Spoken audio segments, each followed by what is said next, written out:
Hey YouTube, this is Matt from Neighbor Services and the Lawn Care Little Guy, and I'm home for lunch right now, and I'm having pizza. Let me show you this pizza. A little leftover pizza. It's from Hungry Howie's. It's flavored crust pizza, and I really don't know how far they stretch, but here in the Oklahoma City area, there's kind of popping up here and there, but it's really good pizza. We like it better than Papa John's and Pizza Hut and all those big Domino's, all the big places. We like this better. And we really have a relationship with them. We get it every Sunday, usually after church, and we got it left over today. I'm surprised it lasted that long. So I'm going to eat this pizza, and I'm going to tell you a little story. I'm going to kind of show you what I'm doing today.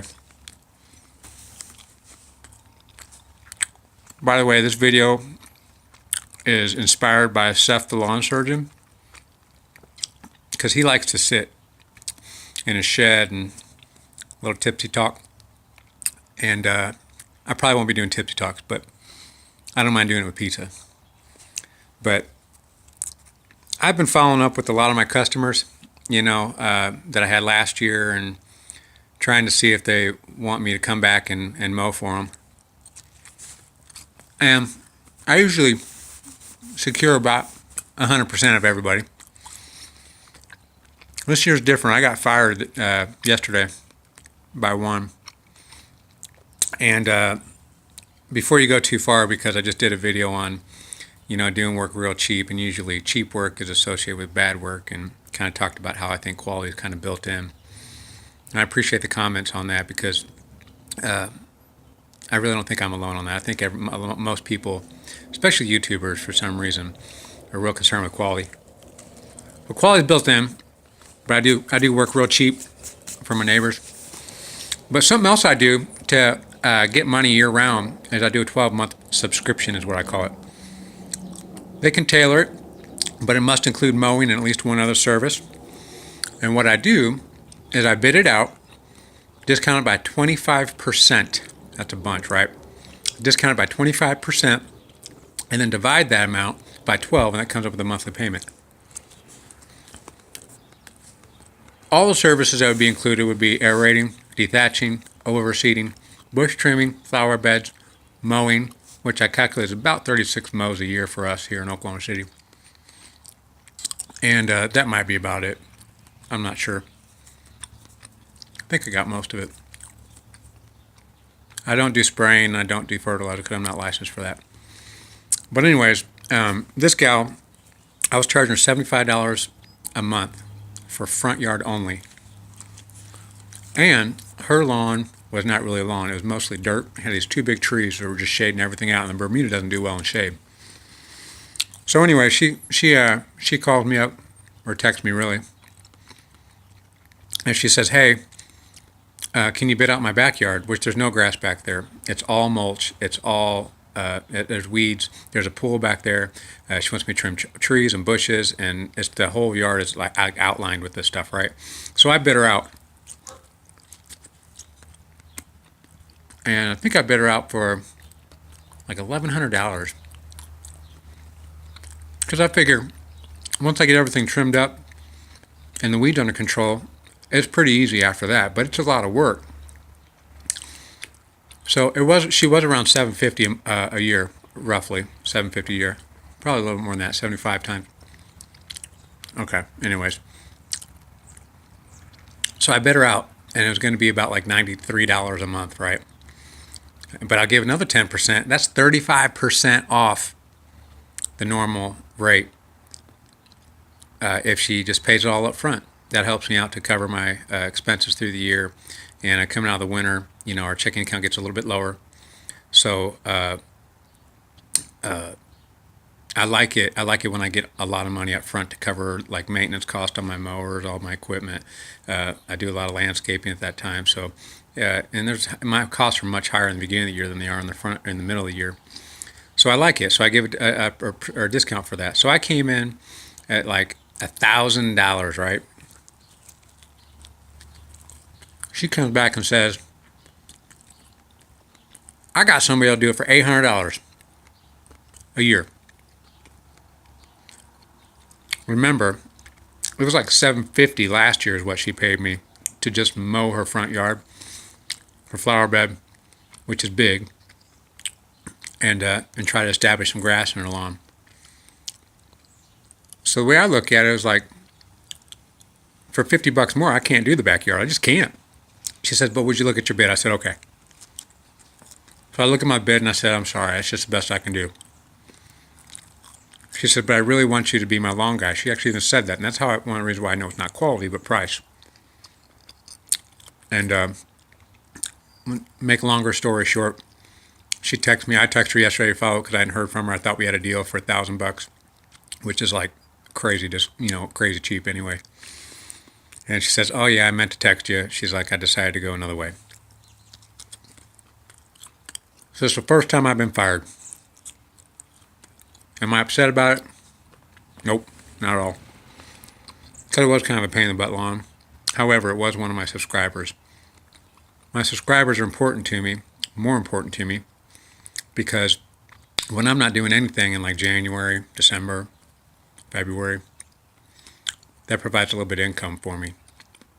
And I'm not doing anything for it at that month. I'm doing it the rest of the year. So anyways, I got fired, and interesting experience. So what I want to encourage you guys with is don't worry about getting fired, especially over price, because if you are providing good value, high quality, it's going to happen sometime. Don't worry about it. This is my first time. Maybe I should be worrying about it. Comment if I should be worried about that. I don't know, but I don't think I should be because it was pretty obvious it was about price, and I just couldn't get any lower than $1,000 a year. That's usually just mowing. That's just one mowing.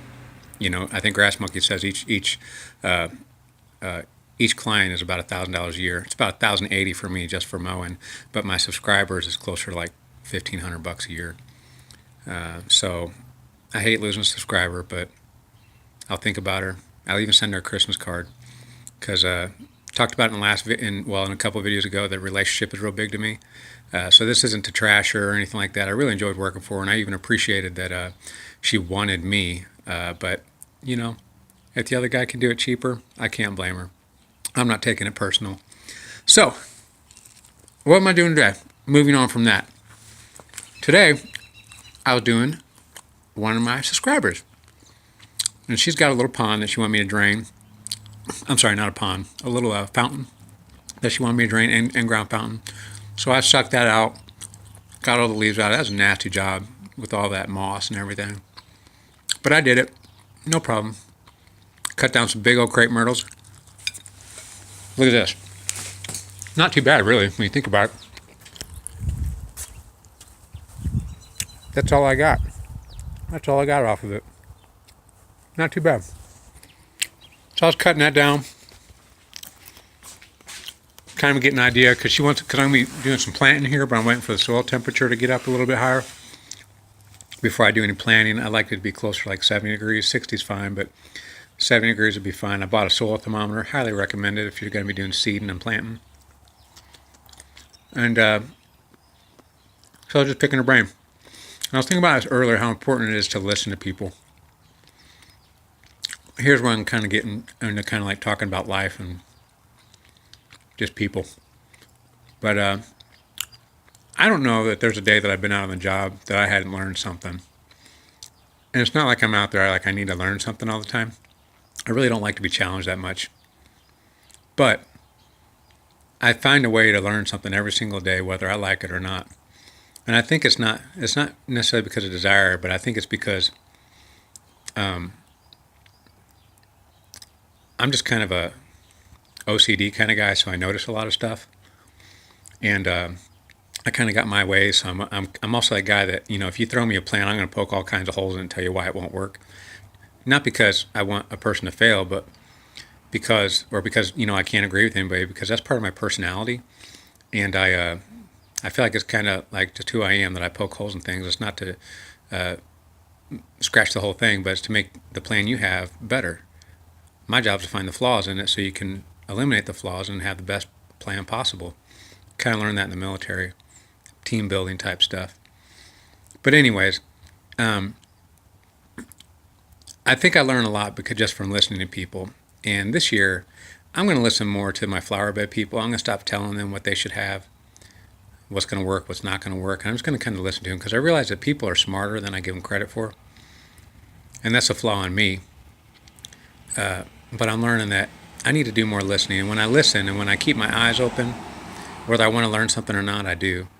And my customers actually teach me how to do my job. Like other YouTubers, other long guys, Facebook forums, things like that. That's really great for advice too, for like real technical stuff, mowing grass and stuff. But I found out that my customers are really, really knowledgeable most of the time. Maybe it's just my area. I don't know. Some people just don't care. Some people just like do whatever you want. But I've honestly learned the most, at least with flower beds and planting and growing grass. I've learned a lot of stuff from my customers. So I want to encourage you guys to do that this year, is to just listen more. If you're that type of guy, it's like me, like you feel like you got to be the professional, you got to be the expert, but you're not. Be genuine about that and just spend a lot of time listening to your customer. And if they're just dead wrong, they're dead wrong. That's fine. You can advise them if you want. But in the end, humility goes a long way, I think. And it builds good relationship with your customers. And anyways, that's just what's been on my mind today. So I just want to encourage you guys on that. So don't worry. No, so what are we talking about? Don't worry about it if somebody fires you, and try to learn something every single day. And I think you do that by just being attuned to what's going on around you and listening to the people that are talking to you. So anyways, I'm really looking forward to today. After I get off work, because after I get off my jobs, I'm going to put out some door hangers, and then I'm going to meet another OKC long guy for coffee. That's going to be real nice. I'm glad it's 4:30 because that's how I balance my family. If it was like 7 o'clock or something like that, I couldn't do it because that's when my family needs me. 4:30, even 5, not bad. So I'm looking forward to that, Wes. Yep, I said it, Wes. I hope to see a couple other guys out there too. So anyways, thanks for listening. Comment, subscribe. And this is Matt Longhair, little guy. Peace out.